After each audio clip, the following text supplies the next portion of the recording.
Praise the Lord. கர்த்தருடைய பரிசுத்த நாமத்துக்கு மகிமை உண்டாவதாக. இன்னைக்கு கிறிஸ்துவுக்குள்ள மாம்சத்துக்குரிய காரியங்களை நடக்கிறவங்க இருக்கிறாங்க, மாம்சத்துக்கு ஆவிக்குரிய காரியங்களை நடக்கிறவங்க இருக்கிறாங்க. ஆனால் கிறிஸ்தவங்க அப்படின்னாக்கா ஆவிக்குரிய காரியங்கள் தான் நடப்பாங்க. இப்போ மாம்சத்துக்குரிய காரியங்கள் நடக்கிறாங்களா அவங்க அப்படின்னாக்கா நம்ம சிந்திக்க வேண்டிய காரியம். அப்போ வேதம் தெளிவாக சொல்றது, நல்லா கவனிங்க. நான் வாசிக்கிறேன்.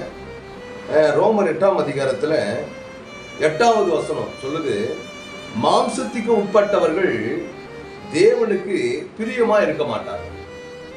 அப்ப கிறிஸ்தவ பிள்ளைங்க, ஊழியக்காரங்க எல்லாமே பார்த்தோன்னா மாம்சத்துக்கு உட்பட்டவளா இருக்க மாட்டாங்க, மாம்சத்துக்கு உட்பட மாட்டாங்க. ஏன் அப்படி உட்பட மாட்டாங்கன்னா அவங்க தேவனுக்கு பிரியமா இருக்க மாட்டாங்க. அதனால தேவனுக்கு பிரியமா வாழன்றதுக்காக மாம்சத்துக்குரிய காரியங்களை நிறைய விஷயத்தை என்ன பண்ணுவாங்க, அவங்க தவிர்ப்பாங்க. ஏன் தவிர்ப்பாங்கனாக்கா தேவனுக்கு பிரியமா இருக்கணும். அப்ப மாம்ச சிந்தை ஒண்ணு இருக்குது, ஆவின் சிந்தை ஒண்ணு இருக்குது. இப்ப மாம்ச சிந்தை கிறிஸ்துவுக்குள்ள வராது, ஊழியக்காரருக்குள்ள வராது, விசுவாசிகளுக்குள்ள வராது. ஏன் வராதுனாக்கா வேதம் சொல்லுது 6ஆம் வசனத்துல, மாம்ச சிந்தை மரணம், ஆவின் சிந்தையோ ஜீவனும் சமாதானமா. அப்ப கிறிஸ்துவுக்குள்ள மாம்ச சிந்தையோடு கூட இருக்க மாட்டார்கள். ஏன் இருக்க மாட்டாங்கனாக்கா அவங்க மாம்ச சிந்தையோடு கூட உலகப்படியான காரியங்களை யோசித்து யோசித்து யோசித்து அவங்க செயல்பட மாட்டாங்க. ஏன்னாக்கா கிறிஸ்து தான் மாம்சத்துக்குரியவர்களை தேர்ந்தெடுத்து அவளை ஆவிக்குரியவர்களாக மாற்றிருக்கிறாங்க. அப்ப என்ன பண்றாங்க இந்த இடத்துலனாக்கா, பாவத்துக்கு செத்து இவங்க நீதிக்கு பிழைந்திருக்கிறாங்க. அப்ப நீதியினுடைய சிந்தை என்னன்னாக்கா ஆவியின் சிந்தை. இப்ப மாம்ச சிந்தை மரணம், அப்ப ஆவியின் சிந்தையோ ஜீவனும் சமாதானமா. இந்த ஜீவனும் சமாதானமான அந்த வழியில அந்த ஜீவனை பெற்றுக்கொள்ளும்படியா, சமாதானத்தை பெற்றுக்கொள்ளும்படியா தான் இன்னைக்கு சுவிசேஷங்கள் அறிவிக்கப்படுகிறது. அநேக தரித்திரருக்கு சுவிசேஷம் அறிவிக்கப்படுகிறது. அப்ப கிறிஸ்துவுக்குள்ள இந்த மாம்ச சிந்தை இருக்காது. அப்படி இருந்தாலும் அவங்க தேவனிடத்துல சொல்லி தேவனிடத்துல கேட்டு அந்த சிந்தையை மாற்றிக்கொள்வாங்க. ஏதோ தெளிவாக சொல்லுதுங்க. 4ஆம் வசனம் சொல்லுது, மாம்சத்தின்படி நடவாமல் ஆவியின்படி நடக்கிற நம்மிடத்திலே நியாயப்பிரமாணத்தின் நீதி நிறைவேறும்படிக்கு அப்படி செய்தார். இந்த நியாயப்பிரமாணம் சொல்லி கேள்விப்பட்டிருக்கீங்க. நியாயப்பிரமாணம் பழைய ஏற்பாட்டுல ஆண்டவர் அவருடைய ஜனங்களுக்காக கொடுக்கப்பட்டது. இஸ்ரவேல் ஜனங்களுக்காக நியாயப்பிரமாணத்தை கொடுத்தார். இந்த நியாயப்பிரமாணம் தான் சட்டத்திட்டம். இந்த நியாயப்பிரமாணத்தினுடைய சட்டத்திட்டத்தை ஆவியின் பிரமாணத்துல தான் நிறைவேற்றுகிறார். பாருங்க, வேதம் சொல்லுது, நியாயப்பிரமாணத்தின் நீதி நிறைவேற்றும்படிக்கு அப்படி செய்தார், மாம்சத்தின்படி நடவாமல் ஆவின்படி நடக்கிறதுக்கு.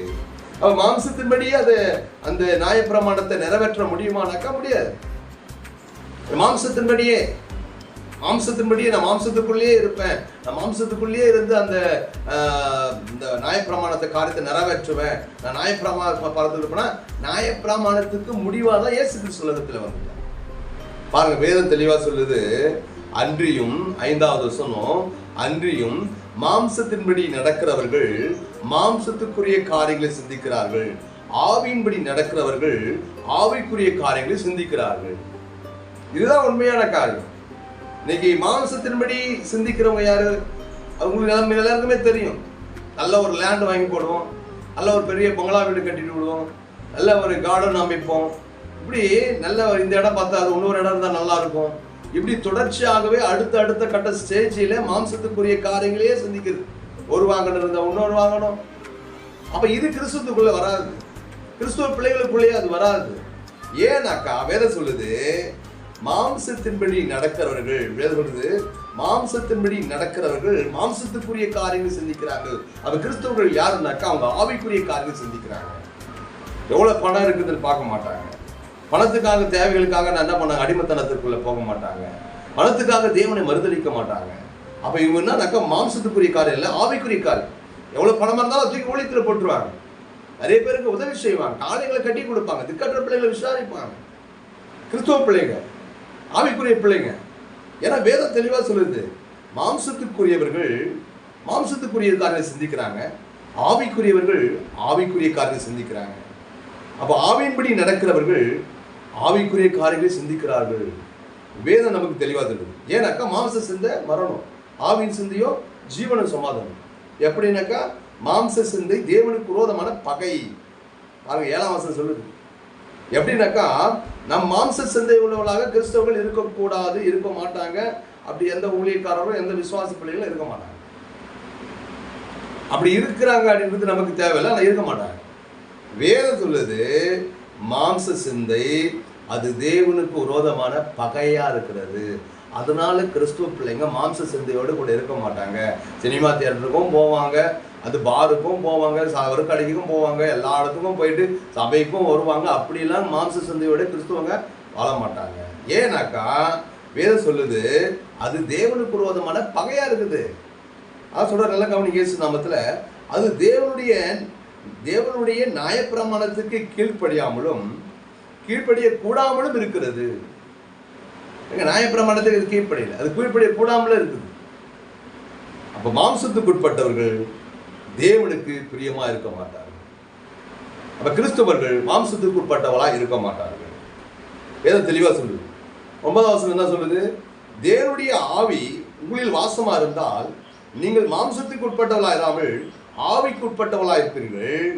கிறிஸ்துவின் ஆவி இல்லாதவன் அவருடையவன் அல்ல. அப்ப கிறிஸ்துவனுடைய ஆவி நம்ம இடத்துல இருக்குது. கிறிஸ்துவனுடைய ஆவி நாம் பெற்று இருக்கிறோம். கிறிஸ்து எனக்கு ஜீவன், சாவி எனக்கு ஆதாயம் என்று சொல்லி ஒரு கிறிஸ்துவுக்குள்ள தான் புதிய சிருஷ்டியா இருக்கிறான், பழையெல்லாம் ஒளிந்து போயின. அப்ப இங்க வேதம் தெளிவா சொல்லுது இந்த இடத்துல. அப்ப தேவனுடைய ஆவி உங்களிலே வாசமா இருந்தா நீங்க கிறிஸ்துவலா இருப்பீங்க. அப்போ தேவனுடைய ஆவி உங்களுக்கு வாசமா இருந்தால் நீங்கள் மாம்சத்துக்கு உட்பட்டவளா இராமல் ஆவிக்குட்பட்டவளா இருப்பீர்கள். கிறிஸ்துவின் ஆவி இல்லாதவன் அவருடையவன் அல்ல. மேலும் கிறிஸ்து உங்களில் இருந்தால் சரீரமானது பாவத்தின் நிமித்தம் மரித்ததாயும் ஆவியானது நீதி நிமித்தம் ஜீவன் உள்ளதாயும் இருக்கும். அப்ப இந்த சரீரத்துக்கு இயேசு கிறிஸ்து இருந்தான்னா இந்த மாம்சம் செத்து போயிட்டு இருக்கு, நமக்குள்ள இருக்கிற ஆவி உயிர்ப்பிக்கப்பட்டிருக்கிறோம். அப்புறம் நம்முடைய சிந்தனைகள் எல்லாம் நீதியின் காரியமாக இருக்கும். நம்ம வேதம் நமக்கு பரிசுத்த ஆவியான தெளிவா சொல்றாரு. ஆண்டவராகிய இயேசு கிறிஸ்து நம்ம கற்பித்து கொடுத்திருக்கிறார். நாம் ஜெபிக்கலாமா? மகா இரக்கமும் கிருபையும் இருந்த நல்ல ஆண்டவரே, அப்ப மாம்ச சிந்தை மரணம் என்று சொல்லுது.